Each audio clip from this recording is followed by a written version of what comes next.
Welcome back to the Kosi Arsenal channel. My name is Kosi. Welcome back to a brand new video. Arsenal are considering Rafael Leao this summer as a left wing option, and Andre Bata is a big fan of the Portuguese international. So in this video, let's look at Rafael Leao as a player. What would he bring to Arsenal if we signed him, and how does he compare to the players we are linked with and the players we have at the moment? Hit that button, subscribe to the channel as well. Let me know in the comment box below what you think about Rafael Leao, especially with Arsenal linked with the likes of Nico Williams, Kudus, and Anthony Gordon. How does he fare with those players to you? And is he a risk Arsenal you would love us to take? I mean, he's a very good player. There's no question about that. He's not going to come cheap. About 75 to 90 million euros. Would you invest that much on a player like Rafael Leao? So multiple reports in Italy have indicated that Arsenal are really following the development of Rafael Leao, with a few outlets saying that Arsenal have already sounded out the management of the player to see whether a deal is possible. Now, one thing I want to say is AC Milan don't want to sell Rafael Leao this summer. They've got a couple of problems going on,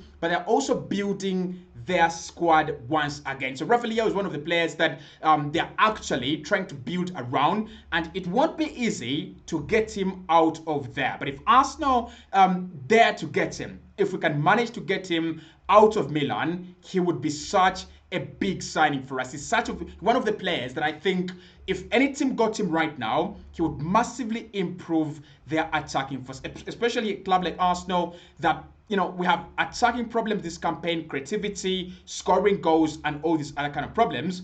Rafael Leao would be a very good signing. So Rafael Leao, obviously Portuguese, we know about him. He's at AC Milan, a consistent performer. That is one of the things I really like about him. And I think Andre Bata is one of the things that he's looked at and added him onto the list of players that we're tracking and monitoring this summer. He's one of the players that have consistently assisted 8 goals and above per campaign in the last 4 years, and he has also scored 8 times and above in the last 4 years as well. So that's the level of consistency Arsenal would be getting if you get a player like Rafael Leao. But it wouldn't come cheap. 75 million is his market value at the moment, and if you consider that the winger market is a little bit tricky right now, the likes of Anthony Gordon are 75 million, the likes of Kudus are about 85 million. Milan would be wanting a huge fee for the services of Rafael Leao.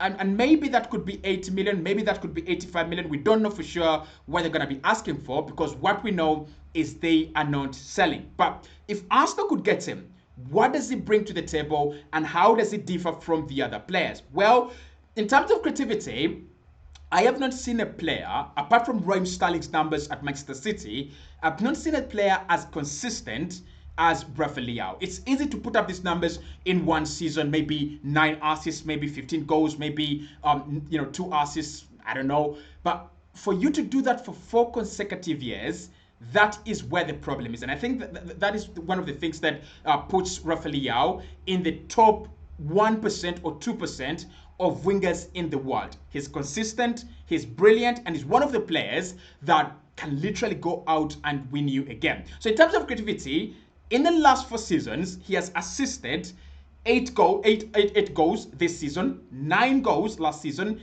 8 goals the season before last, and 8 goals in his first season at AC Milan.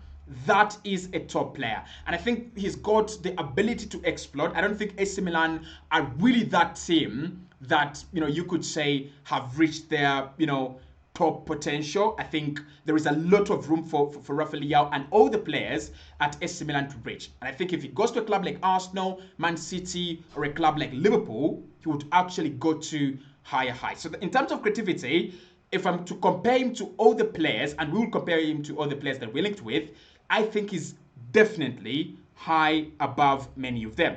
Now, in terms of scoring goals, I think Mikel would love a player that scores goals. We've talked about Mikel Arteta's master plan in today's video earlier on.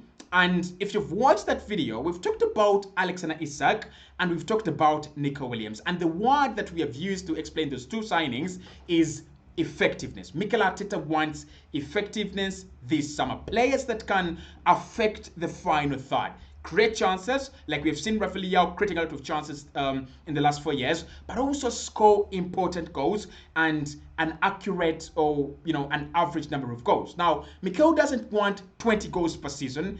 I mean, he would love to, but he doesn't need 20 goals per player. What he wants is, can you consistently give him that 10-goal mark every single campaign? Guess what? Rafael Leao is very close to that. This season, he's already scored 9 goals. Last season, 9 goals as well. And the season before that, that was the season that AC Milan were crowned champions in the 22-23 campaign, 15 goals. I mean, remember when Odegaard scored 15 and Martinelli scored 15? It meant a huge difference for Arsenal. That was the first season Arsenal tried to win the Premier League for the very, very first time, in a very long time against Manchester City. So in terms of scoring goals, I think Rafael Leao, in my opinion, could actually surpass anyone at Arsenal. That is, if Arsenal signed Šeško. I think he's got the ability to score more goals than Šeško, more goals than Havertz, more goals than Saka, and more goals than any other player at Arsenal. For me, he gets in the penalty area a lot, and he is a clinical player. He's a deadly player in front of goal. But if you're going to beat mid blocks and low blocks like Mikel Arteta really wants, you're gonna have to need pace, and you're going to need to have pace. And I think Rafael Leao again is one of the players that we have seen in the Italian Serie A. He will take you on in terms of speed, and he will definitely beat you on that race. On his bike, he's such a deadly player. 1v1 ability against low blocks, Arsenal would be getting a crowd in the Joe. He's such a deadly player in tight spaces, 1v1 situations as well. He's so confident, he's so full of himself. We'll talk about his downside, but I think his upside is that he's so confident and he believes in himself a lot of the time. But the two things that Arsenal will be getting, and many people are not looking at this, is one, if you don't get Isak, you're not signing a superstar player. So Rafael Leao would be that superstar player. I mean, the fact that Arsenal signed Rafael Leao, it would reverberate throughout Europe, throughout the Premier League. Even if Arsenal don't win the Champions League, but we get a chance to sign Rafael Leao, I think it changes everything. And of course, he's a big game player. He's played against the likes of Juve, the likes of Inter Milan, and he's always caused chaos, and he's always caused quite an impact. But how does he compare to the players we have right now, and do we need him? Well, against Gabriel Martinelli, in terms of pace, Martinelli is a faster player. He's got raw pace. We've seen that against Real Madrid at the Santiago Bernabeu. That second goal, that is Gabriel Martinelli. When he gets on his bike, when he starts running, you don't want to come close to him. Against Leandro Trossard, I think Trossard is a better finisher. Honestly, I think Trossard is such a lethal finisher. I mean, you bring him onto the pitch and expect him to get a chance and bury it. But in terms of elite football, I think he's better than both of them. He's better than Martinelli. He's better than Trossard. Trossard, of course, the limitations of age, he isn't as quick as Rafael Leao. But also in terms of 1v1, I don't think Martinelli and Trossard come closer to Rafael Leao. He's a deadly player in that scenario. You don't want to go against him 1v1. And I think signing a player like Rafael Leao would massively help out Bukayo Saka. I mean, teams really double a lot on Saka. So if we got a player like Rafael Leao, it means that you either double up on Rafael Leao and Saka, or you risk being exposed. What Saka does on the other side is what Rafael Leao would do on the left-hand side. Now, in comparison to the players that we are linked with, there is a reason as why Mikel likes Nico Williams. First and foremost, Williams is a market opportunity. But also in terms of pace, Williams is devastating. In terms of that, player that can complement Saka, I think Williams would be the better player. Because Rafael Leao is such a huge profile. He would come into Arsenal and he would want to be the star. And maybe Arsenal want Bukayo Saka to be the star. But if I was to compare him to Nico Williams, Rafael Leao has got that bit of maturity that we don't see with Nico. He's got that, kind of experience, and he's performed at a high level consistently well for a long time. So if he came in at Arsenal, you'd be getting a really proven player. Well, the likes of Anthony Gordon have an advantage. They played in the Premier League, the English Premier League proven. But the question I have between Rafael Leao and Gordon, apart from the pace, I think Gordon is still pacey as compared to Rafael Leao. Leao slows the game a little bit in order to, take his actions.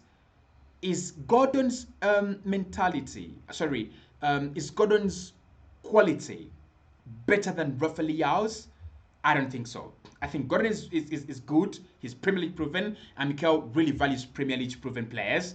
But I think Rafael Leao, for me, would be a much better player. The only player I would think about, and I'm like, don't sign Leao, sign this one player, that would be Xavi Simons. He's the one player that I think Arsenal need to look into. Xavi Simons is more versatile than Rafael Leao, and he's got much more to offer in a Mikel Arteta system. The downside to Rafael Leao is obviously he's a selfish player. We've seen that with AC Milan, and he struggles to play as as a team player.